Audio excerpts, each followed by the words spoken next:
Hello, ladies and gentlemen. Good evening, good afternoon, good morning, wherever you are around the world. Welcome to Connecting Humans Live. This is your dinner table out there in the outer space.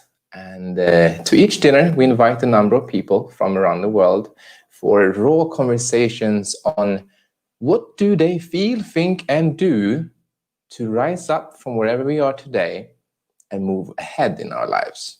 And for everybody that's coming in, please do so with a brilliant and stand tall. Hello, my name is, I am from Brazil, and I'm drinking a Chablis today.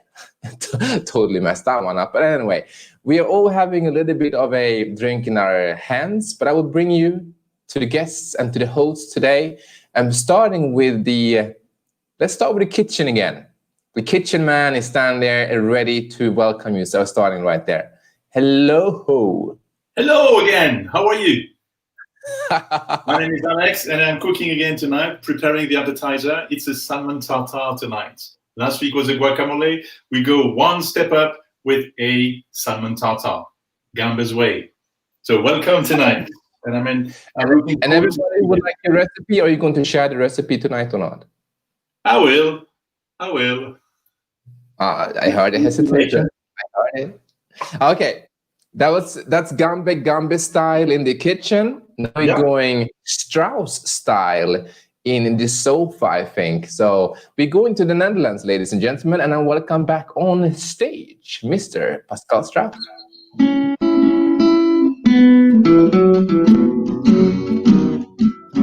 Hey guys, today I brought the guitar to do some music, maybe, or to do some background stuff. I rediscovered, I play guitar now for a long time, but I rediscovered COVID gave me the chance, and I refound the connection to do making music actually. So happy to be here. Thanks, Erik. Wow. Okay. And when you say Gamba style, Alexandre, I still don't believe that there's a Gamba. You still have to convince all of us that there's a Gamba style. You know what a Gamba style is? I know Gangnam style. So King Brown is placed inside, and Gamberoni means King Browns, therefore Gamba style. Okay. Now we all know that. Let's go to the guests. Okay. Because we do have three lovely guests. Let's start with the one that is, I believe, the furthest away in this very, very moment. So without further ado, I will let him introduce himself to everybody around the planet right now with what he do and where he's from. Hello. Thank you, Erik. Thank you, Alexandre. I can almost smell the good cooking all the way here in Colorado, in America. Oh, great. Pascal, thank you for the music. Actually, my name is Dr. Elia Gourgouris, and I am an author and a keynote speaker. I get to travel around the world and share my thoughts on happiness and wellness, corporate wellness, employee engagement. And Pascal and I had the opportunity to actually meet in Amsterdam like less than, 10 days ago. Yeah. So I got to spend 6 or 7 weeks in Greece, where I'm from, and then stopped in Amsterdam for a couple of days, visit with Pascal, and then back in the US. But my heart and my goal is to be in Europe at least 4 or 5 months a year. So that's what I'm working towards. Okay. All right. So from Greece originally, and what do you have in your glass today? You know what? I had a smoothie because it's morning here. I had like a very healthy, Pascal, I want you to know that I had a very healthy smoothie this morning. Okay, that's all I have left is my water. So my water bottle right here. So that's it. Awesome. What time is it where you are at right now? Yeah, it's 11 in the morning. So okay. Well, thank you so much for joining us. And I hope there's some more people from the other side of the pond who might be joining us as well. Indeed. Yes. Okay. We're going a little bit closer though, so we're still having to thread some water to get to where she's from. So without further ado, I will let her from the Brexit part of the world introduce herself. Oh, Brexit! You brought me in on that. Oh, Thank you very much for that introduction. I'm really happy to be here. Thank you very much for having me on. My name's Jess Flack. I'm the head of professional development at BPP. So I really sort of work to support students and graduates to upskill and hopefully find lasting employment. Okay. Oh, and what's in my glass? So last week it was something called Vimto, which is a lovely soft drink, but incredibly boring. This week it's a huge glass of gin. Oh, Wow. that one. Heavy I stuff. feel it right there. Thank you so much, Jess. I must say though, you know, I am looking at something here, and just to make this kind of well, how should I say this? Interesting for everybody out there. Do we recognize this lady here? Do we recognize her? Oh. Something happened there with the when did that happen? Yes. With the hair.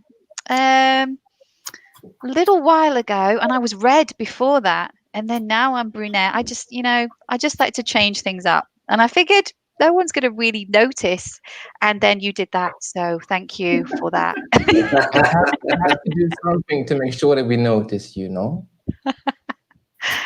Much appreciated. We continue. Last but not least, this is a fierce lady full of leadership skills, and she's doing what she can right now to change the life of others and herself. Without further ado, ladies and gentlemen, here she is. Hi, everyone. Hey, Martina. Good morning, good evening, wherever you are at. So my name is Martina Leep, and I'm currently a hotel management student, hospitality student in Switzerland. Currently, I'm in Hungary. Spent some time here, and I got some Hungarian sweet wine here. What is that called, though? Hungarian sweet wine. That must be something I'm absolutely not. Oh, there's very good wine in Hungary. Yeah. Okay. Kokai. It's Kokai. From Kokai. Azu Essentia Kokai. Exactly. I have that one in my glass. Okay, ladies and gentlemen, we are complete. The table is complete for tonight. So, and everybody who's joining in, I've seen that there are a number of you out there. Please join us as well. Introduce yourselves to us. Let us know where we are. I see that we have our Rudy Bachmann is with us. Loving that. Hey, Rudy. Tony is with us as well, and I would love to know where are everyone else and who are you though listening in right now. Guatemala. Who? Tony is from Guatemala. Oh yeah, there we go. Saludos de Guatemala. Ah, yeah. So we have Colorado, we have Guatemala, we have. Where are you exactly, Jess? Well, not that far from London, UK. Okay, not far from London. Essex.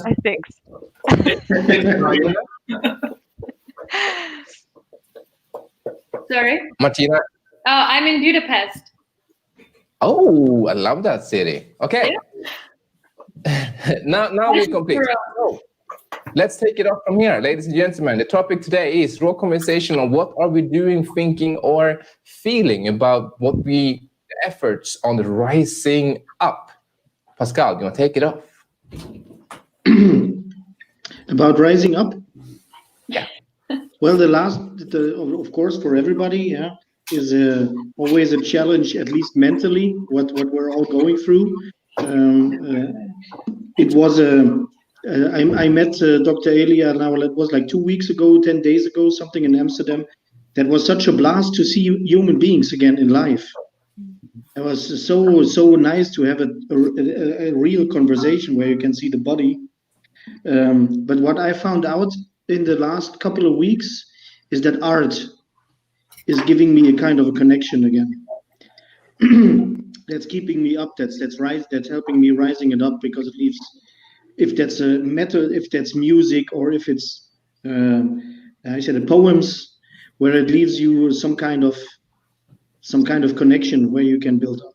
So that's how I used the time the last weeks to get in connection to that again, and that gives me really a rising up feeling, to be honest.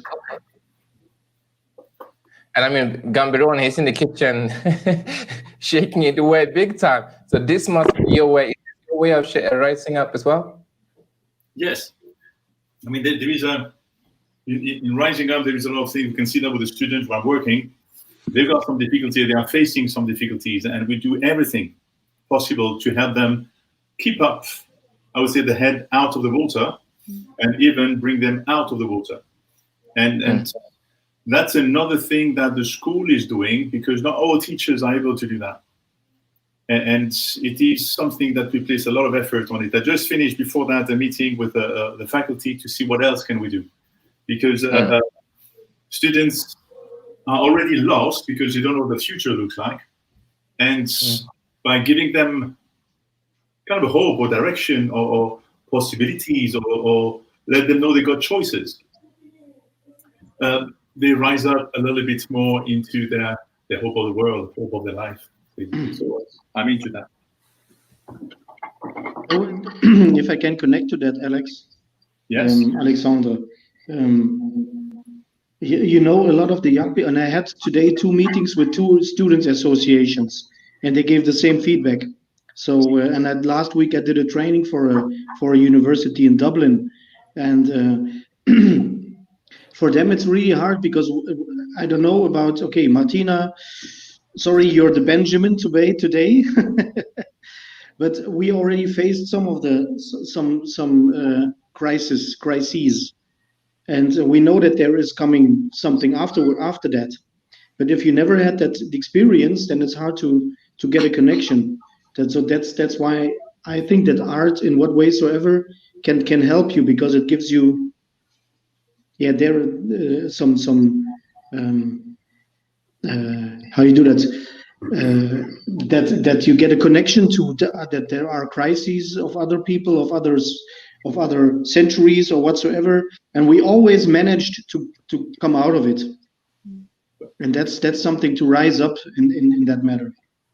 Using art as well, I mean, helps the minds to connect. So you're totally right, Pascal, in saying that. Because when you are doing something that you love, that is artistic, and that you put your emotion into it, you transfer those emotions into the art you're doing. It can be theater, it can be music, it can be cooking, it can be anything. You can feel the emotion in what you're doing, actually. So yes, art is very something I have to connect. Thank you. And just to add to that, I suppose one of the most important things for us is that we feel that connection. Whether it's just from understanding that somebody else is going through the same thing as you. So I've got students who are all over the world, and they need to have that feeling that somebody somewhere is feeling like me. So we're doing exactly the same, Alexandre. We're really trying to sort of build that community, and that's so hard online, because you don't have that same experience. But the connectivity, we're really trying to attempt that at the moment, and just kind of almost like safety in numbers thing, I guess, isn't it? So I feel the same thing as you. I feel a little bit better. Yeah. Actually, when I asked sorry. Okay, well. The question to the students: what do you miss the most in school? And they say the connection we had in a lobby bar. Yeah. It's not the classroom, is not being in a classroom that they miss, but is the connection they've got outside. And that is very important. That's why we see that those moments we have with the students outside classrooms are as important as the moments within the classroom. Absolutely. Yeah. Go ahead, Martina. Go ahead. No, I'm also having the same feeling at the moment, because as I'm currently in Hungary, and I'm studying actually in Switzerland, and now I'm connected online with others, but it's not the same feeling. Yeah. And when it was the first wave of Corona in Europe and everywhere else, it was the same, to having online classes, but at the same time it was not the same. It was a bit, it was a lot different. Yeah. And I'm curious how Dr. Elia is seeing this. You're the happiness doctor. So, just to put it in perspective, the world is facing 4 major crises simultaneously. We obviously have COVID-19, the pandemic. We have the mental health crisis that is sweeping this world, where depression, anxiety, and stress is up an astonishing 1,000%. According to the UN, there's 1 billion people with a B across the world suffering from these things. Mind you, these are not people that have pre-existing conditions. In other words, this is as a result of the pandemic. That's crisis number 2. Then you have the economic and financial crisis, with the economies of the world shutting down, with hundreds of millions of people unemployed, underemployed, or just basically fearful of what their future looks like. And then you have the social strife, certainly in the United States, the racial and social strife in the streets, but just in general, the upheaval. Human beings and that doesn't take into account our own personal crisis, somebody going a relationship issue, or a sick child, or an elderly parent, or, going through a divorce or whatever. I'm not even counting those things. So human beings are very resilient. We are very by nature. And Pascal is right. We have overcome other crises before. We can handle 1 or 2 crises at a time. We can't handle 4 at a time or 5 at a time, especially when there's no end in sight. In other words, if the World Health Organization came out and said, look, this pandemic will be over December 31st. On January 1st of 2021, we can all go back to business as usual. The world is going to go back to the way it was before. 2020 was a nightmare. It's over with. Most of us would say, you know what? It's October 1st today. Man, we've been in this for like 9 months, but I can hang in there for 90 more days until if I know there's a finish line, I can do it. What's really difficult, and which is true for students too, I have my oldest son is in graduate school at Columbia in New York, a great university. He's getting a master's degree. He's doing it from his apartment. It's not the same experience. He hates it. My brother actually teaches at Columbia, and he's now teaching remotely. And he says, I hate it. This is not the way education is supposed to be. I'm not connected with my students. So these are real issues. This uncertainty, I used to say that life is not a sprint, it's a marathon. Well, guess what? This is an ultra marathon.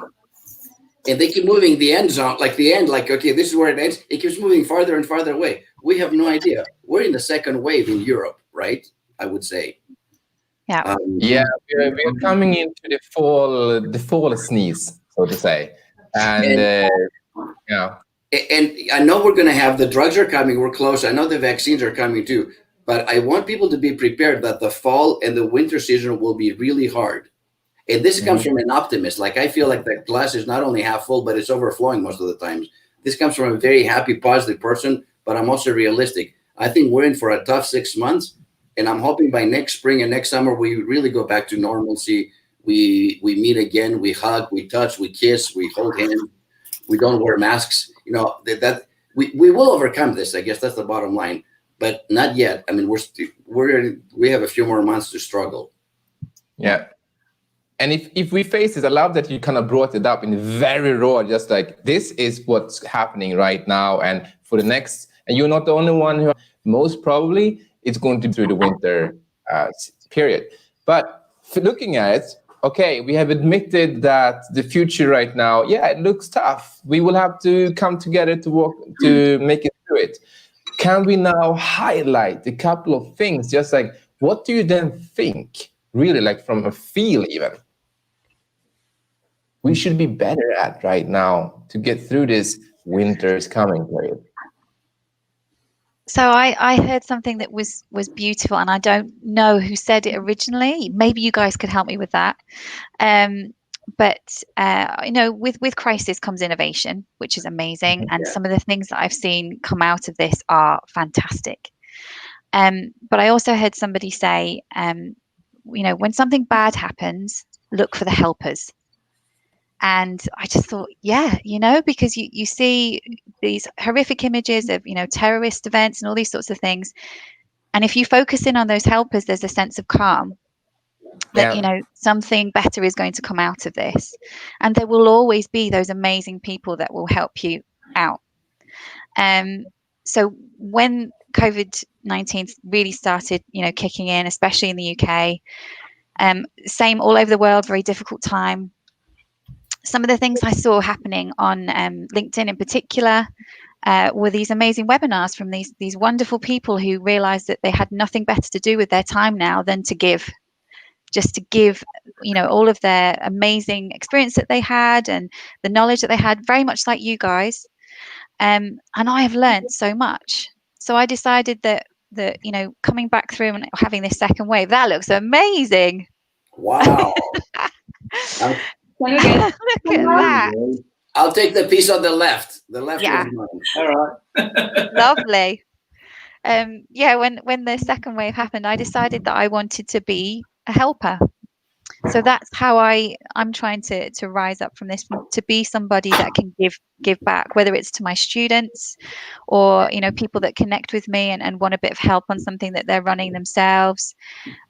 Because I'm like a sponge. You probably know that, Erik. I literally will speak to you. I take it all in, wring it out, and then push it back out again. And that's one of the things that I'm doing, and that's really helping me to concentrate, because I've always been someone who is a people pleaser and just likes to give back. So if there's something small that I can give, something will change somebody's life, even just the smallest little bit, I figure that in the greater ethos, that's what I'm going to be doing. Beautiful. Dr. Elia, I have a question for you. Because you talked about the 4 crises that's going on right now. Yes. And I just realized, what about that inclusion and diversity and racism, Black Lives Matter, and all that came in the same wave? Is that another one to counter? I mean, that is the 4th crisis, I believe. That's certainly in the United States, but I also see it in other parts of the world. There's almost like a revolution with a small r. We haven't gotten to it. It hasn't exploded to a big revolution. But I think people are tired of the way things have been and the inequality, the distribution of wealth. The very, very wealthy people have made so much money during the pandemic. I mean, the top billionaires, it's uncanny how much money they've made. Where the rest of the world is really struggling, people are, don't even have food to eat. According to the UN, by the end of 2021, we will have 500 million people on the verge of starvation. So I want to put that in perspective. So 500 million people on the verge of starvation, billionaires who made another, $300 billion the last 3 or 4 months. So that discrepancy is not sustainable long term. Nope. And we are truly our brother keeper. If we are truly all brothers and sisters in this world, we have to do better. And back in March, I had a very strong impression that, Elia, you need to write a book about this pandemic. And I called my best friend and writing partner, Konstantinos Apostolopoulos. How do you like that name? That's gorgeous. That's a good read. And I'm like, brother, I'm going to start writing tomorrow. Are you in or are you out? And he said, I'm in. And the message was, Elia, you got to get this book out in 45 days. Not next November, not in 2021. The world needs this right now. And we did nothing for 45 days but put our heads down. And this was the result. We got this book out. Wow. 7 Keys to Navigating a Crisis. It's a practical guide to emotionally dealing with pandemics and other disasters. And ever since then, it's been nonstop, like on a daily basis, podcast, webinar, television, radio interviews, because the world is starving for these things. And so I want to give time to Martina and Jess, and please come back to me, because I have several things I want to share that have been very, very helpful as I'm doing this, webinars and podcasts, literally all over the world. By the way, I've done 4 in India. Think about that, and since truly. But Martina and Jess, go ahead and just come back to me later. Go ahead, Martina. What was actually the question? Sorry, there was so many information already. I'm sorry, I can be. There's a lot. Just like cheers to that. Anything. We're totally eating that one. I come back to you on that one. Okay, no, but let it go. Like what you actually, based on what you see, Martina, I'm aiming that for you. Based on what you're seeing around you in your life right now, just what do you actually feel and think about? What can I do? What should I do? What should I not do to get out? Oh, there's the puppy, huh? Oh, nice. He did the dog trick. He's doing the dog trick. Oh, no. Okay, It's gone. meantime, I feel weird, to be honest. Okay. Because when I started hospitality, I already had weird feelings because this was not my plan A when I was a kid. And I wanted to go with sports. I was a professional swimmer. Then I got an operation. Then I had to stop my sport career. And then I had to have plan B immediately. And then I was about to collapse. So I also had helpers, especially my family. And I asked them, okay, what should I do? And then they were like, okay, let's become a gym. And I was laughing, come on, it's not even exist in the world. And then my father showed me some schools in Switzerland, and then this is how I'm studying there. And when this Corona came, I started, thinking that, oh my God, why I cannot get something quite easily from life? Why I should work super hard to get it? I couldn't get the sport easily. Life just took it from me. And then I wanted to finish school, in normal conditions and circumstances, and just study and enjoy my university life. Because for me, it's quite important, or what I heard from my family members, that it was really important in their life what happened there. They were more grown up. So I was really planning to have a good university life, and then this Corona just cut it to half. So now I'm again getting down. That okay, what should I do now? I have an explanation for you as to why that's happening, though, because it's normal. Yeah. Absolutely. During a crisis, there's typically 4 either personality types or modes of reacting to a crisis. The first one is called the victim, and the victim is like, "Why is this happening to me? I had other plans." like really, right? That's number one. The second one is the critic. And the critic, regardless of what the state or local government or federal government or the World Health Organization or the UN says, they criticize everything. For example, Jess, you should wear a mask when you go outside. Well, that's stupid. Okay, Jess, never wear a mask when you go outside. What are you trying to do? Kill me? So no matter what they say, they'll criticize everything. Yeah. The third group we like to call the bystander, which basically is like the deer with the headlights look. They're so overwhelmed by the demands and these changes that are happening so rapidly, they literally don't know what to do. They're a good person, mind you. They just don't know what to do. They're frozen in fear. And what all 3 of these types have in common is they don't move forward. They don't offer a solution, right? Then you get to the 4th type, which we like to call the navigator, which was the basis of this book. And the navigator begins, number 1, with a positive attitude. Like, this too shall pass. Like, we're going to overcome this. Humanity may be down on one knee, but we will overcome this. And then practices self-care, meaning that they learn how to take care of themselves physically, emotionally, mentally, and spiritually, in order to be, how did you put it, helpers, in order to be kind to other people. So the first key to navigating in crisis is self-care. The last one is kindness and service to other people. And I have invoked people to be helpers, just like you're saying, and I've gotten some pushback. Like, people have actually said, "Are you serious? Like, I'm drowning myself. You're asking me to help somebody else?" Like, and I've heard that from multiple countries. So it's not like a specific country or a specific race. Like, I can't. I'm barely surviving myself. What are you asking me to do? Help somebody else? What am I, my brother's keeper? And I'm like, no. You're not your brother's keeper. You're your sister's keeper and your mother's keeper, and the homeless person's down the street keeper, and your friend's keeper, and someone, because we're truly brothers and sisters. And I'm like, if you're listening to the message of my voice and you have a computer and you're looking at it and we're communicating, you're better off than most people. There's something within your community, within your school, within your extended family, or within your town that's worse off than you are. I guarantee it. I promise you that. So seek out and help them out, because the quickest way to get to happiness is to forget yourself and go and serve and be kind to somebody else. Absolutely. And also, if I can add to that, remember a few Thursdays ago we talked about move. When you move and help someone else, when you do something, it takes you out of where you are stuck. Yeah. Yeah. So move and do something. Do something for, as Elia says, to your neighbors, to your friends, sisters, whatsoever. When you start to do something, there is this hardwired thing that says, I'm useful and I can do something for someone. And it also gives you perspective, doesn't it? It gives you perspective and makes you realize, Exactly. Thank you. It's so interesting because I also like helping for others. And for some reason, I always find energy, time, and, everything just to help for others. Yeah.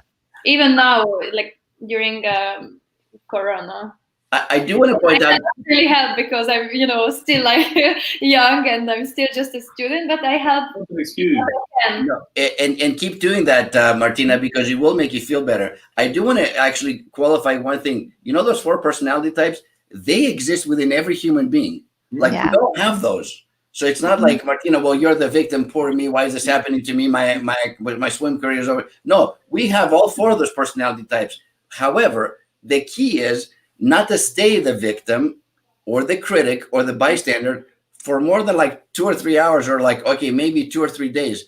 And then you want to pivot and you want to navigate and move towards a solution and move forward and be productive and be creative and help other people. So look, there are things that my government has done that I'm critical with, and I will continue to be critical. But if I stayed critical for like 2 months, that robs me of my own happiness. How is that helping me? Like, I can voice it, but then I'm going to switch and be a navigator and navigate to a happy life. Does that make sense? Yeah, because to be honest, what I feel, if, I get negative effect or I experience something negative, then of course there is this few hours or few days that you are down, and then you realize that, okay, I have to have my energy back and I have to keep going and, just reach what is your aim, what is your goal, and just go for it. But it's true. Try to eliminate that I have to. I want to, simply. Yeah. The energy is different. I have to is an obligation. I want to, it's a choice. It's an ownership. Alexandre, what's really interesting about what you said, so part of my self-care before COVID, I used to walk like 3 days a week because I had to, because of my age. I'm getting old. You too? But because of the stress level, the stress level I've endured my family, I had to up my game with my own self-care. So now I walk every single day for 3 miles a day because I want to, because I know that it's good for me. It clears my head. So the I have to became I want to, and that's kind of like one of the blessings that happened as a result of COVID. And I hope I'm making a pledge to all of you in here that when COVID is over with, I want to continue to walk as many times as I do now. I hope. We could focus on 2 things. We could focus on what COVID has brought down to society. But I urge people to focus on the other side. What is COVID has brought us up in this crisis and in the society? Because there's a lot of positive things that happens. And we should focus on those positive things, not on the negative things. You can't do anything on a negative, so focus on positive. And then go on, move. There's a couple of things there's a couple of things I just wanted to say to you, Martina, when I was listening to you. So I've been a recruiter. I've done interviews for big companies and things before. And when you spoke with such animation and you were talking about your trials and your tribulations, that for me is the absolute perfect answer for a response to really exhibiting your resilience. And that is what employers want right now. They want this resilience. They want this emotional intelligence. So you understand yourself. You're very self-aware. It just comes across so well. I was so impressed with that. I just had to say it. And the other thing that I just wanted to mention as well about this type 2, I think you mentioned, the critic. My husband has a very funny thing that he came out and he was sort of chatting to our friends about it. We've got some friends who are the critic all the time. And we have, obviously, the Prime Minister in the UK is Boris Johnson. And he's unintelligible at the best of times, bless him. Trying not to be too political here. But, very incredibly difficult job to manage this whole situation. And he will say, do go out shopping, and then don't go out shopping. Wear your mask, don't wear your mask. All this sort of stuff. Right. And some of my friends are like, well, what am I supposed to do? Yeah. And my husband said, would you Think want for yourself. a signed, exactly. What do you want? A signed letter that tells you bullet point by bullet point what you can and can't do. Yeah, think for yourself. There is a cartoon that I've seen on social network. It says, "What can we do in that moment of crisis?" And the other one answers, "Shut down the television, shut down the social media, and just live." Actually, in the book, part of the self-care part on the emotional and mental stuff is turn off the social media. Not everything is breaking news with a big sound of the scary, negative, fear-based news. I haven't watched television in 6 or 7 months, other than things that I want to watch, like Netflix, things like that. Or I go to sources that were not political, but will tell the truth, basically, before the pandemic hit. So I'm informed, but I'm not going to allow myself to be bombarded by this negativity 24/7. That's unhealthy for us. And that has to be your choice. Absolutely. If I may add something, Martina, you, yeah, but you remember in February when you were in Maastricht? Yeah. You remember? One thing that you learned was get out of your comfort zone. Right. And that's exactly what is happening right now, but on a really big scale. Right. At that time, you only had to jump out of your and dance funny stuff that we did. And Alexandre also remembers maybe. That is on a small scale. What is happening right now is just on the same experience, but on a real big scale. So you can use also the tools that we shared at that moment, and the experience that you did, that it's actually not so bad after all, afterwards. You have just also to scale that up. And of course, that will cost a lot of energy and a lot of stuff. But in the end, it's always the same things. It's always the same things. So you had already that experience, and everybody in the world actually had already that experience. They just have to scale also that up, and that's what we have to do. So just as a small tip, don't worry, you are completely able to do that. And one thing I would like to add to that, don't forget, and very important, don't minimize yourself. Yeah. Whatever you do is a big action because it comes from yourself. There is this legend of the hummingbird, like I like to say, right? Do you know the story, right? Okay, shall I sell it? The hummingbird, there is a big forest, there is a big fire in the forest, and all the animals are actually looking at the fire, and they're deciding, oh, what can we do? Oh, it's a catastrophe whatsoever. And the little hummingbird goes with a drop of water, goes to the fire, drops the water, then come back and does that back, forth. And all the other animals say, but you can't switch off the fire with a drop of water. But what does the hummingbird says is, yes, but I'm doing my part. Yeah. And that is very important because it doesn't matter the size, is you're doing your part, and that is important. So don't minimize your actions. Yeah. I mean, I think Pascal brought up a good point about, like, this pandemic. I call it the great pause. Like it's forced us to pause and get out of our comfort zones for sure, and really think deeply, what is it that I want out of my life? Like, my motto for 2020 basically is do not procrastinate your happiness.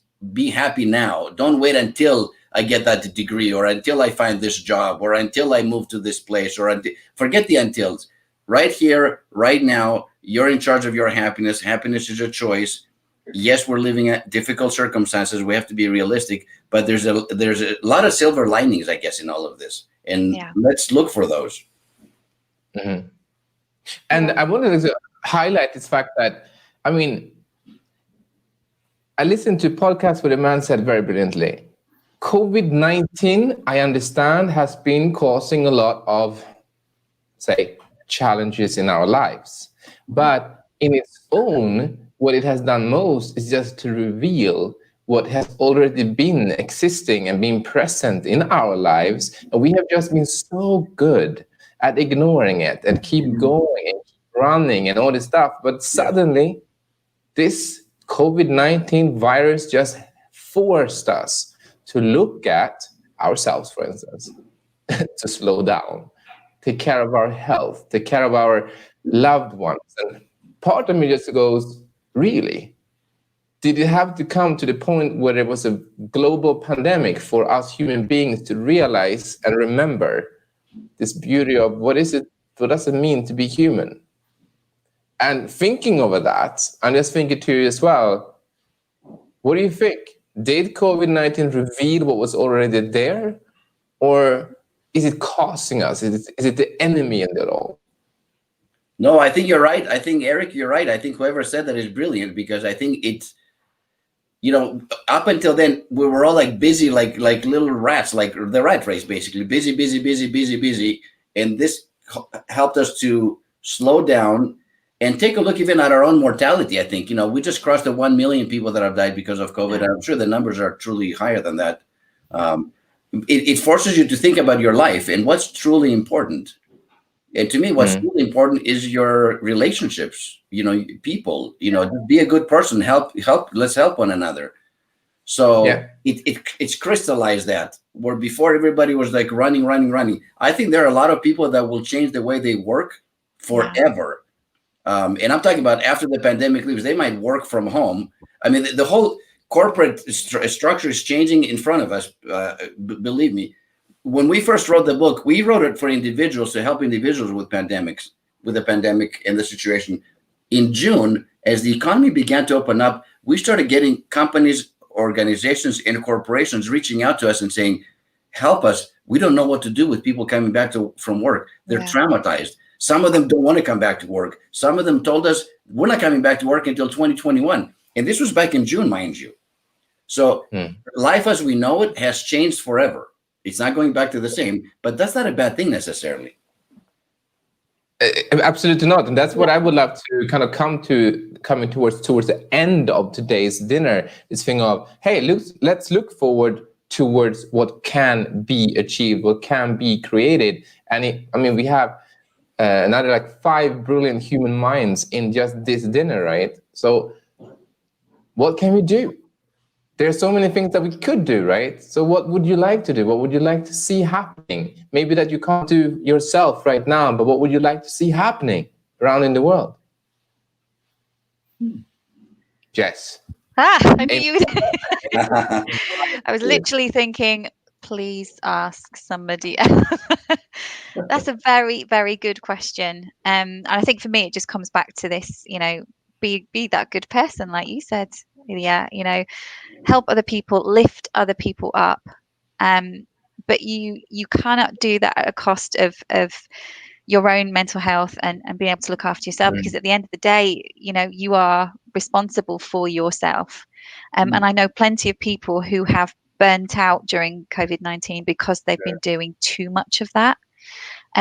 Not necessarily, I've got friends in the NHS on the front line who've seen it firsthand. They've got poorly and being awful, but they've gone straight back into work because that is what they do. That's who they are. But to the detriment of their own health. So I would say to look at what is out there. What is it that you would like to make that small change with? I'm working on something myself, and I hope that it happens. And I know there's a need there to support other people. So just try to be the change that you want to see. Is that too cliche? Sorry. Yeah, but it still sounds good though. It's still true. Yes. But with Jess and Dr. Elia right there, I would like to kind of just highlight, because you've been saying something very similar here, this thing of we helping others, but do I want to be my brother's helper and all this stuff? Come on, everything is happening in my life too, right? And I had a comment the other day where I think it was a man who said, what is happening as well right now is this increase in kind of survival instincts, survival behaviors, like this thing of blaming others, blaming the poor populations, the immigrants. This is happening a lot here. This thing of, is this also happening right now? Yeah, it's exactly the same way we are. Yeah. I think it's easy to blame. Like, again, we'll go back to the critic, but my challenge to everybody is become a navigator, find solutions, find common solutions, help one another. You can't do that until you take care of yourself. So that's why self-care is number one. Jess, I did a keynote at a nursing and healthcare conference on Saturday, which was worldwide. And initially, my topic was like work-life happiness. That's what they signed me up for. I'm like, nobody wants to talk about work-life happiness. Let's talk about self-care, because I'm talking to the heroes on the front lines. doctors, nurses, physicians assistants, like hospital administrators, who are so overwhelmed by their own. I mean, they shared that with us. Like we're suffering from post-traumatic stress disorder. Yeah, we're so stressed at our work, and so I switched my talk on the spot. Actually, I'm like, well, let's practice some self-care and talk specifically. Here's what you can do to take care of yourself physically, mentally, emotionally, and spiritually. And I mean, not only do they love it, but they're like, man, I have like something that I can do. I can do some of these things at home and at my work or with my staff. So we have to practice self-care in order to be able to help other people. That has to come first, because if so that's like put, when you're in an airplane, they say to put your mask on first and then do somebody else. Yeah.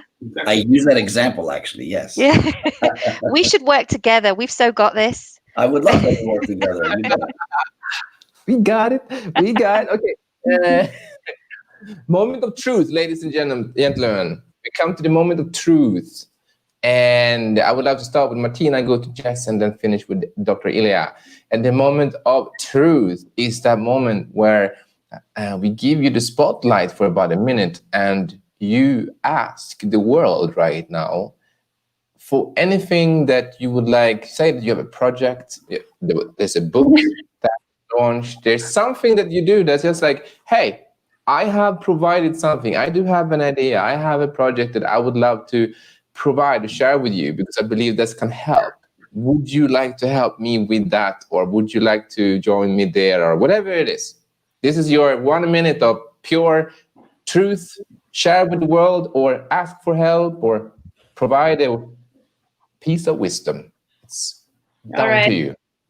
Martina. Well, I'm a person who asks help when it's just really necessary at the end, So I would more ask people to be happy and just stay yourself and don't be confused, even though it's a confusing time.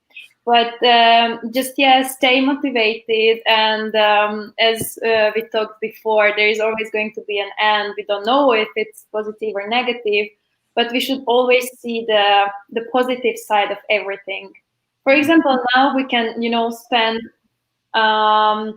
time with family and just enjoy it, because there is this saying that don't take everything granted, which is in your life. And I think this is the moment when we should just take this opportunity, or I don't know, and just be with the family, enjoy your time and yourself, and just stay positive and happy. Maybe it sounded cliche, but this is what I think. And because I'm also a happy person, so I don't like being sad or down. So I'm always trying to cheer myself up as well. Sometimes it's hard, but we should do that, I guess. So that was like a piece of wisdom then shared from Martina. And just to kind of challenge you and encourage you a little bit here, that you have an opportunity to ask for anything. And it could be, do you have book tips that can cheer me on when I'm down? Or do you have any, anything? Is there anything you have on top of your mind that you would like to get a little piece of advice on? I don't know. That's a tricky one. I will come back. She's a good dancer. Okay. Yeah. Jess. She's a good dancer. Do you remember? Oh. So you were coming to me, and I'm going to find that really tough as well. I'm developing an app, a web app and a mobile app, but I can't say too much about it at the moment, because if somebody else takes the idea, they could end up on the yacht and I will still be at home in Essex. So I can't really give too much away about it at the moment, but it is something that I think will make a real difference. I've asked lots of people about it. And I guess coming from this, I've always been quite frightened to run with my ideas. But actually what's happening since COVID-19 has happened, I do more of this sort of stuff. And it's less frightening for me than being in a room with people that I kind of think about all the anxiety of being at a wedding with people I don't know. And I have to talk to them about the weather and oh, your dress is nice when I hate it, really. All of these things But COVID-19 has actually driven me to do things that I never thought I was capable of before, weirdly. So I had to deliver this huge presentation to the PMO board the other day, and there were people in that room, like the COO and things like that. That was so not me before COVID. But I thought, what's to lose? And I've become more like that. And I guess I would encourage people, if you have an idea, try and run with it, flesh it out, talk to people. Yeah.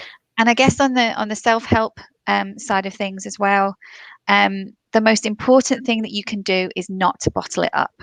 Right. And just remember that the most important human connection that you can have is to talk to somebody else. If you talk to somebody else, you can understand each other. You can sort of break down that problem into smaller chunks, and it becomes more manageable. And just even through doing something like this, it's helped me. I've got my notes. I'm a note taker.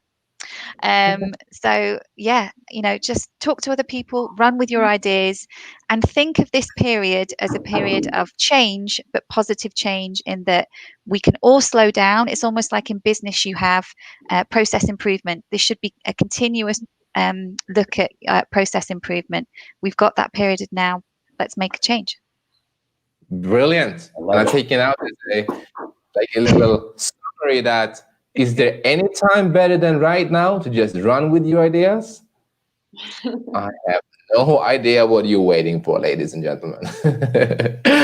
Dr. Elia. Well, first of all, let me thank all of you for Pascal for introducing me to this wonderful group. Jess and Martina, it's a pleasure to be with you. Alexandre, I can smell the food all the way from Colorado. And Erik, I think you're onto something. Yeah, thank you. The same here, both in Greece and in Colorado. You got two homes to choose from. So okay. And Erik, it's the whole idea of connecting humans, I think, is a wonderful thing, because in the end, that's what it comes down to. The whole idea of social distancing, that's the wrong phrase. Somebody came up with it, and then everybody made it into a saying. It's physical distancing. We need social connection now more than ever. Not the other way around, right? As far as for me, I have just recently finished a work-life happiness program, online program with beautiful videos and take action, for people to create that balance in their lives and happiness. So if your organization, profit, nonprofit, schools, it's for students, you can do it. It's kind of a self-taught, kind of like online, but I want to continue spreading the message of happiness and wellness and how to navigate a crisis to as many people as possible. The message has grown throughout the world, and I just want to have more of that. So if there's any organization that wants to hear more, please reach out to me on LinkedIn. That's probably the best way, I guess. Or EliaGourgouris.com, my website. And I'd be happy. I'll talk to anybody, anywhere. It doesn't matter. Live, online, webcast, podcast, TV, radio, all of it. I'm all in, because people need that uplifting, positive message. Yeah. Remember that we will overcome this, and we're better when we're united. And we have a lot more in common. I think there are powers, dark powers in the world that are trying to divide us based on the color of our skin or our sexual orientation or gender and all that stuff. Forget about that. We're all brothers and sisters.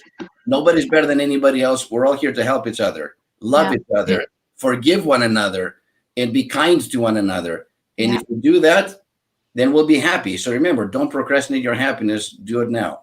That's it. Wonderful. Wonderful. Do not procrastinate your happiness, ladies and gentlemen, from Dr. Elia. And you are in Denver, Colorado, is it? Yes. Yep. Beautiful. But I'm really everywhere, though. I'm not just in Denver. I'm everywhere. So. Yeah, you were 9 days ago. You were, where's it, in Amsterdam? Or? Yeah, and then 2 weeks ago, I was in Athens. So, yes, I'm... yes. Beautiful. Okay, going up to the gentleman to the top. The moment of truth, gentlemen. Pascal. Maybe I can make a little roundup. Not really, because that's the task of. That's the task of Erik. What I think is happening is that the world is, everything is happening in cycles on the planet and also in ourselves. So I think that the world is making a big taking a big breath out. So that's what's happening right now. And sometimes it's breathing in, then it's going energy in fast, and now it's breathing out. But I can relate to what Jess said, and what, of course, Martina said, and Dr. Elia said, just to share it maybe, that we need to talk, Jess, how you said it, that can be related to the country where Dr. Elia is coming from. So it comes from the word dialogue, dialogos. So to listen to talk to each other in order to understand each other. So dialogos, through understanding. So that you talk to that you listen to understand instead of listen to reply. Because this is what we did so long. And now we have the time to listen to each other. So that's also a gift we got. So this is why also these things, what Erik started here with Connecting Humans, is so important, that we connect and listen to each other. And on the other hand, also just to you, a long time ago, 2006, there was the World Championship of Soccer in Germany. And I had a brilliant idea, which I never did. And I regret it up till today, because then I would have a yacht somewhere. I had the idea at that time. With, of course, there were different. Martina will not have a connection to this. There were phones which were not with a display, so you had the Nokia 6110. These phones at the time, but you were already able to triangle to get the location of the person there. So I had the idea of all the visitors in Germany, maybe to have a number that they can do, and then they get located, and then the taxi comes. And I listened to all the naysayers. And now look what happened. Taxi.com and whatever, everywhere around the planet, the apps. Fuck. So please go after the idea that you have. If you need some addresses with artificial intelligence, I really have good connections to a lot of people who are good in this. But to the last thing that I want to sum it up, and of course, to the oldest guy in the room, that Alexandre can say something. Sorry, I had to say it. I'm sure I'm the oldest guy. Yeah. Let's pretend Alexandre is the oldest one. So what? To round it up, how I started, art is giving me some kind of help, and I want just I refound, or how you say that? Yeah, it's not to read. I rediscovered a poem that also Nelson Mandela was citing, and that's fitting actually really nice into this time that we're living. And it's the Invictus poem from Henley, from William Henley, I think Ernest Henley. And just, that's a short one. I just want to quote it because it's now getting back into my heart. And it goes like this.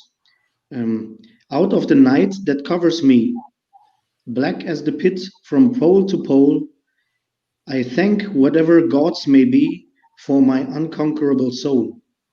In the fell clutch of circumstance, I have not winced nor cried aloud. Under the bludgeonings of chance, my head is bloody but unbowed. Beyond this place of wrath and tears looms but the horror of the shade, and yet the menace of the years finds shall me unafraid. It matters not how straight the gate, how charged the punishment the scroll. I am the master of my fate. I am the captain of my soul. And these kind of things give me strength when I read these things back and forth again. So many people came before me, they struggled. After me will come so many people that will struggle. So let's face it all together and connect and help each other. So I completely am on the same page as all of you guys. And just find things that give you hope. Okay. Beautiful, beautiful. There's a little bit of the hummingbird metaphor going on in there. Yeah. Alexandre. Well, a few things I'd like to say. First, talk up, don't talk down. Talk up to yourself. Talk positive to yourself, don't talk down, because that will bring you nowhere. If you talk up, there is a whole window that is opening. So do the same with people. So that's one thing. The other thing that we're doing that with Pascal and a lot of different people, and I would love you to join, all of you, because you will bring something, is what we do for young people, the project we have. We have the project of Vision X Camp. That is something for young people that's going to bring them up and give them a direction where to go. We just came up with a project in Mexico, and I realized, I'm from Mexico as well, so I realized Mexico's got a lot of young people that right here, right now, they are lost. Yes. And what we can do with them is to show that light at the end of the tunnel and give them that direction to go there. So I urge people to believe in the young people. That's where the future is. And we are here to somehow, as we can, the best we can, show them the direction. So this is something I'm working with all my heart on. And not only in Mexico, I would like to do that, and Pascal knows about it. He's the one who drove me into that. It is to spread that everywhere in the world. And for that, it is just one step at a time. And I would like to conclude with, that shall pass too. Yes. That shall pass too. It shall. It very, very much it will.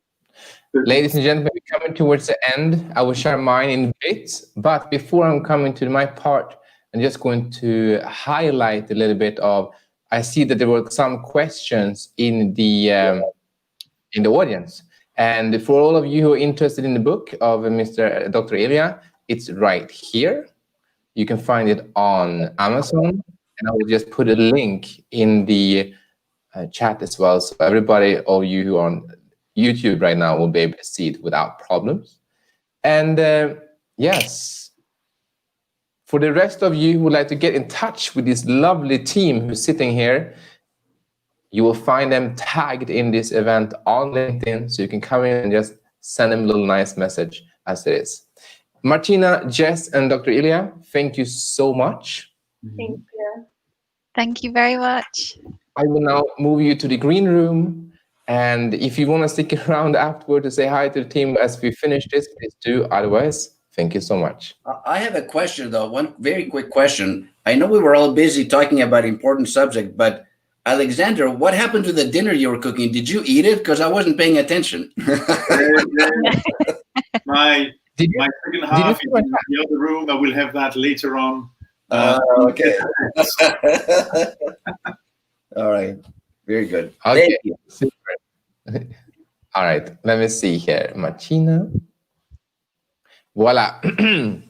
All right, gentlemen. Thank you so much for tonight. And coming to my part of just saying that, yes, ideas are shooting out of my head as well. And I have just started I launched a new masterclass series on the human connection for those who really would like to be out there and get those tools to move forward doing, as we've been talking right now tonight, doing what is both personally meaningful and makes a profound contribution to the world.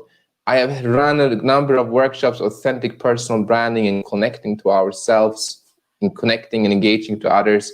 And I have also launched a masterclass series of that. So that is actually something that I would say to everybody right now, I'm super excited about. It came from a dream, and and I went with Jess advice, literally. I just put it down on paper, created a quick little landing page for it. So everyone out there interested in that, let me know. Ooh, here's the dish. Let me see. Wait. I promised to Erik to give the ingredients. So there is fresh salmon, there is roasted king prawns, there is shallots, there is dill, there is balsamic vinegar, there is olive oil, there is a little bit of coriander, and garnish with some lemon juice, and garnish with some lemon. Salt, pepper, of course. So here you go. Fantastic. So Pascal, what's the name of the next song you're gonna play? Or right? I think I found a song that can help actually for connecting humans, and you can look it up. It's from Matt Simmons. It's called Catch and Release. So that's a good song where he thinks about getting back to find the connection to each other. So I'm going to practice the week. So I found today that the lyrics actually fit really good to the table that we have. Wonderful. All right, let's hear. Do you think you can play some of that next week? Next week, yeah, no problem.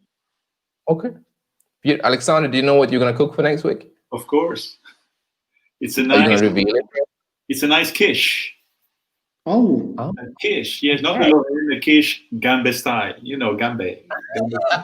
Always style. All right, ladies and gentlemen, all amazing human beings on this planet, thank you for spending this 1 hour with us. I am so grateful. I hope you took away some insights and got inspired by these people.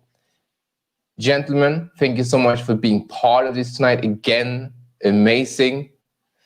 For those of you who are interested in more like this, Connecting Humans, we come back every Thursday at 7 p.m. Central European Time. Next week, we have 3 more guests, new ones for you. And until then, my name is Erik. This is Connecting Humans Live. Thank you so much.